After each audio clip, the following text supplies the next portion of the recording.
Now, I was lucky enough to be right in the sweet spot of guitar playing as we know it today. That was in the mid 60s when I started playing a million years ago, right?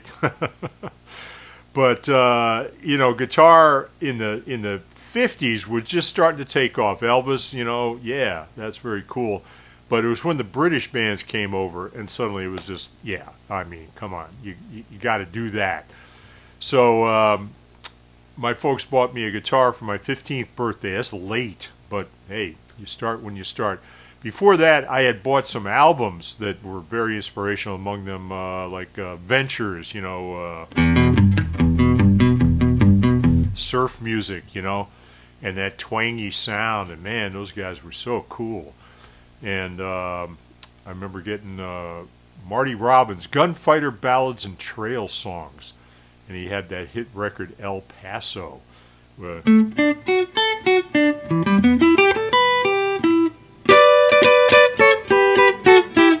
Great guitar stuff. I found out later, played by a guy named Grady Martin, who also played the archetypal rockabilly guitar stuff on Johnny Burnett records. Incredibly versatile Nashville guitar player, could play anything. Played with Willie Nelson, you name it. Anyway, so the point is, I was hearing this great guitar playing, had no clue. So my folks got me a guitar, started taking lessons. This is my first lesson book. So I took a lesson, and apparently this is the first thing, because it's on page 1, first song that I learned, that the guy showed me anyway. I think I had done a little bit of preliminary work, but Night Train. Now, I don't think I was playing that at that point. It was a pretty well-known instrumental. James Brown used it in his act. Played it way faster, but I was being exposed to music of that type from my guitar teacher. What else we got here? Hang On Sloopy.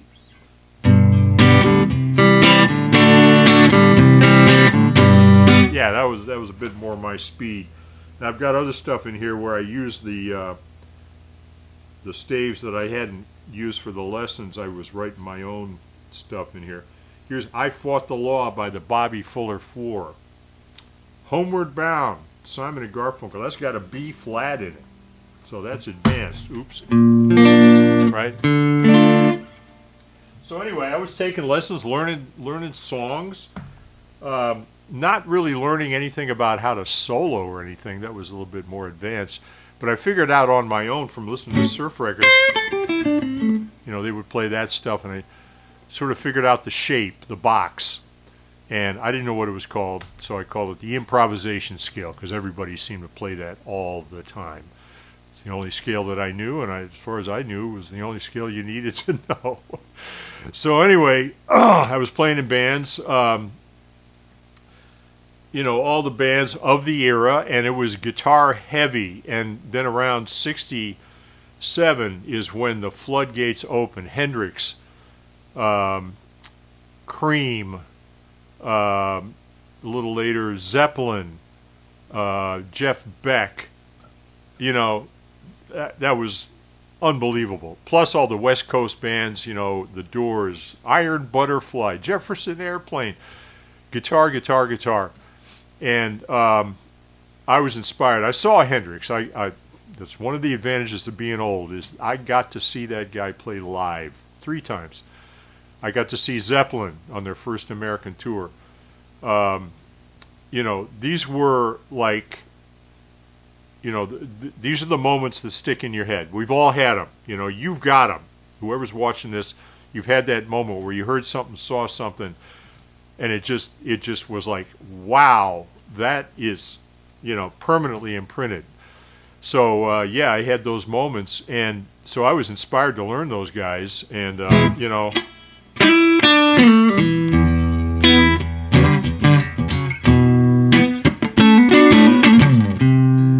right, Hey Joe, played that at a high school dance with my high school band, you know, the guys I was playing with. Totally screwed it up. I was so scared. My hands were shaking, you know. Just, oh my God, that's another moment. Talk about formative moments, being inspired and then being totally crushed. And they both work in the same direction. You're inspired by the sounds you hear and you're crushed by your failure. And the failure teaches you, you better do your homework, you know. It takes a little bit of practice to get this stuff right. So anyway, there was that. Now, as I learned from the British rock guys mainly that I was listening to, I realized that all of them are always talking about these blues guys. B.B. King, you know, who's that? Freddie King. All the guys are all named King, you know. I didn't know who they were. And you couldn't get those records either. You know, they were not, you know, all the pop records, sure, no problem. Blues records, good luck. So if you didn't have the record, you didn't hear it because they didn't play it on the radio at all. As luck would have it, I met a guy who was into that stuff and had the records. So he started playing that stuff, and I was exposed to the real deal. You know, hearing Muddy Waters' early 1950s recordings. Oh my God, you know. And then, you know, some of the college radio stations, the hip stations, would play some of that stuff, you know, during weekend shows or whatever. So I remember I was driving down the street and I heard this, you know. The sky is crying. Albert King doing Sky is Crying. I had to pull over. I'm not kidding. Like, what is that? And so for me, what happened was I was listening to rock, guitar rock, blues rock, and then I was becoming more and more interested in the blues. Like, where'd that come from, you know? And found myself to be more inspired by the blues records that those guys were listening to than I was by the records that they were actually making at the time.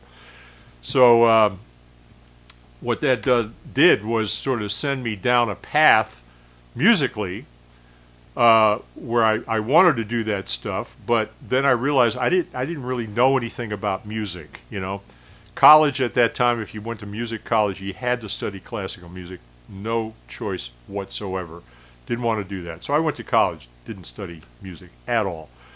But I found a school eventually by fate when I was taking my lessons, and I decided I was getting good enough I didn't need lessons anymore. Like, what was I thinking? Anyway, the guy said, well, okay, you don't want to take lessons anymore, I get it, but you know, check out this guy Howard Roberts, guitar player. I didn't know who the guy was, but you know, apparently he was supposed to be pretty good. Well, I ignored the advice. Anyway, years later, I see an ad in Guitar Player magazine. There's a school opening up in Hollywood, California. It's called Guitar Institute of Technology. Like, what? And it's been put together by a guy named Howard Roberts. Like, oh my God. And I was living in San Francisco at the time, so I drove down to LA, checked it out. You know, it was a one-room school, but you could feel the energy. It was just like, oh my God, this is like guitar heaven. So I managed to get my folks to pony up the cash. It was cheap, and living in LA was cheap at that time. This different world. But anyway, I was able to immerse myself in music and guitar playing for a solid year. Eat, sleep, breathe, you know, sleep next year. And so I learned everything I needed to know that I hadn't learned in college and that I didn't need to learn in college, because this was my college. And it was all focused on playing the music that I loved to play. Now, playing blues, I was using only a fraction of the knowledge. But what I discovered was that you need to organize. You have to have a system. You look at the guitar, it's like a spreadsheet, you know. There's rows and columns, frets and strings, and where am I, what key I'm at. It's a mystery. And if you have a system to organize the neck, then suddenly you can play in any key you want, anywhere you want, and whatever you want. You want to play complicated stuff? Go ahead, you know. You want to play blues? You be able to play that, but you'll be able to play it anywhere. And you'll be able to play the chords. You'll know how to build the chords. You'll understand the musical structures, understand harmony, how things fit together. Wow, fascinating, beautiful. So I learned way more than I was actually using, but I wound up using it as a teacher. And I started teaching at GIT after I graduated. The school was growing. They needed teachers who knew the method. So I got very lucky in that respect, and learned directly from Howard Roberts, you know, his philosophy of learning. Fantastic, huge inspiration. So anyway, musically, I was still playing in what we would call now Americana bands, you know.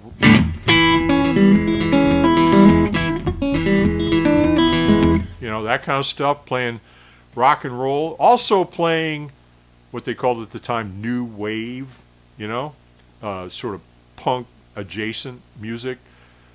It didn't matter. It was all fun. You know, it was high energy. It was great. It was a club scene. It was happening, you know. Anyway, time went by, and a band that had been established around that time, the guitar player left. It was called the Blasters. I joined that band in 1996. The new guy, still the new guy. And we went on to tour America, all over America, Europe, make records, playing American music. You know, that's what people would ask us all the time. What do you play? Well, we play American music. What's that? Well, you name it. It's the heart of popular music around the world. And at the heart of American music is blues. It's the thread that ties it all together. So when I teach blues, and I think the reason, if you're watching this, the reason you're here is that you've realized that if you know something about blues, you know something about music. It is music stripped down to its fundamentals. You know, 3 chords, more or less, 5, 6 notes, more or less, a beat, do something, you know. And it's the beauty of it is that you don't have to know a lot about music, the facts about music and the names of everything. The musicians that we study when we study blues don't know that stuff. Some do, but a lot of them don't, and don't need to, because they hear it. You hear what you play what you hear. You know what a good groove sounds like. You know, now that's very limiting, you know, in a sense. And if you want to play all styles of music, well, you need to keep expanding your horizons. But it starts with that fundamental sense of organization that you can build around that core of blues. So that's what I stuck with. And what I got out of GIT was how to organize things. I learned how to learn. How do you break down a problem? How do you fix a technical flaw? You know? How do you pick something off the record? All that stuff. And that's something that I still teach all the time. Visualization. See what you're playing in your mind. Construct a guitar in your mind. And then train your ear to hear the sounds so that you can imagine when you're lying in bed what your fingers are going to do when you play that thing. You pick up the guitar and you play it and you say, yep, that's exactly what I thought it was going to be. Wow, you know what I mean? That's learning about music no matter what style you're interested in. It's all about that. So anyway, there's learning the techniques and all that. We get hung up on that. A lot of players kind of get stuck in that technical thing. But take a breath. Listen to the music. Enjoy the music. Let it inspire you. And that's what keeps me going. And that's what will keep you going through the frustrations that are built into this thing, you know. There's no doubt about it. It can drive you crazy, but then you pick it up and suddenly,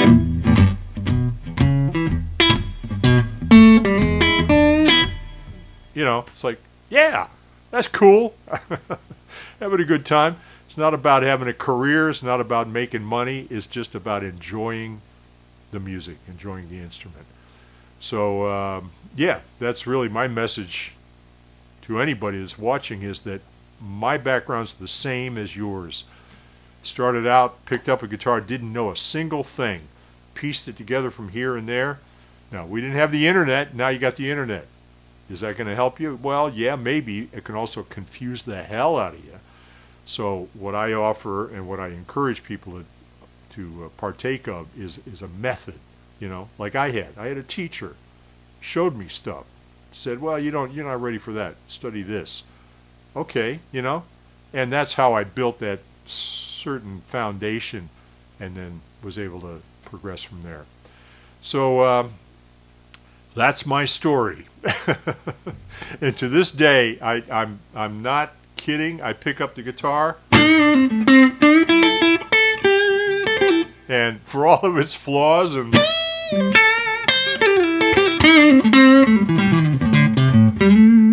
that's what I like to do, you know. So join me. Have mercy. See ya.